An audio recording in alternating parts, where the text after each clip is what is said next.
দিয়ে সামান্য একটু নুন দেবো, দিয়ে জলটা গরম হয়ে এসছে, আর একটু গরম হলে চাউমিনটা দিয়ে দেবো। এবার আমি চাউমিনটা দিয়ে দেবো। জলটা ভালো গরম হচ্ছে, ফুটু। চাউমিনটা আমি আগে সিদ্ধ করে তুলে নেব। চাউমিন সিদ্ধ হয়ে গেছে, এবারে তুলে রাখবো এমন করে। চাউমিনটা ছেঁকে নিয়েছি, ওই জলে আমি বাঁধাকপিটা একটু সিদ্ধ করে নিচ্ছি, জল গেলে নেবো। গাজর আর বিনসটা সিদ্ধ করে নিচ্ছি, বাঁধাকপি সিদ্ধ হয়ে গেছে। সিদ্ধ সব হয়ে গেছে, সব ভাপিয়ে নিয়েছি। এবার জিরে লঙ্কাটা গুঁড়ো করে নেবো, তার আগে ভেজে নিতে হবে। খোলায় ভেজে গুঁড়ো করে নেবো। কড়া বসিয়ে দিয়েছি, এটা গুঁড়ো করে নিয়ে এসেছি জিরে লঙ্কা। এবার তেল দেবো।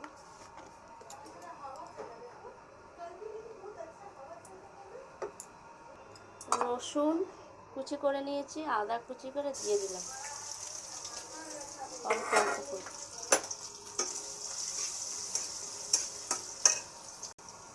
পেঁয়াজ দিয়ে দিলাম কুচি।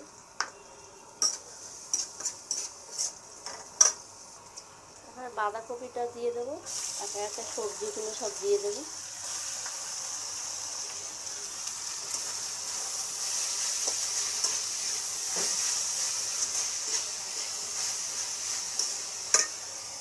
গাজরটা দিয়ে দেবো,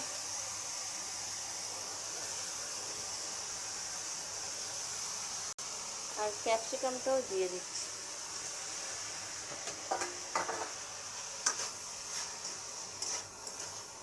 নুন দেবো, নুন ছড়িয়ে দিলাম, পরে আবার লাগলে দেবো।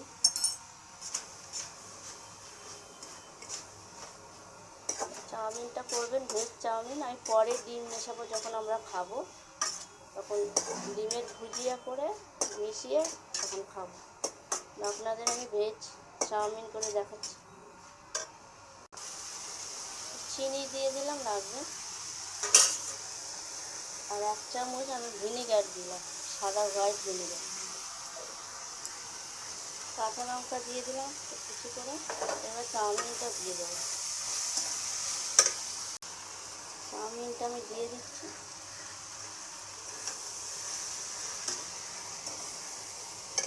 অল্প করে দিয়ে ভেজে নিচ্ছি, আবার একটু দেব।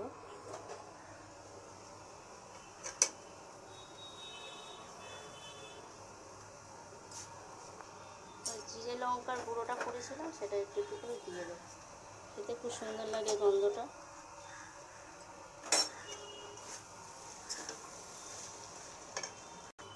খুব সুন্দর হয়েছে। আমি আড়াই ছিপি আমি দিয়েছি, ভিনিগার দিয়েছি এরকম ছিপিতে।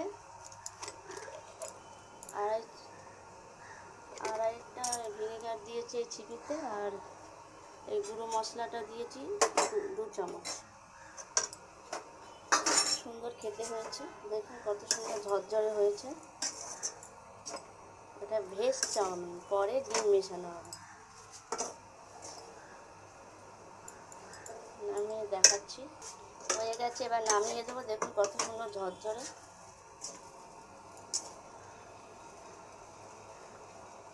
এরকম প্রসেসে করবেন, কালারটা হয়েছে।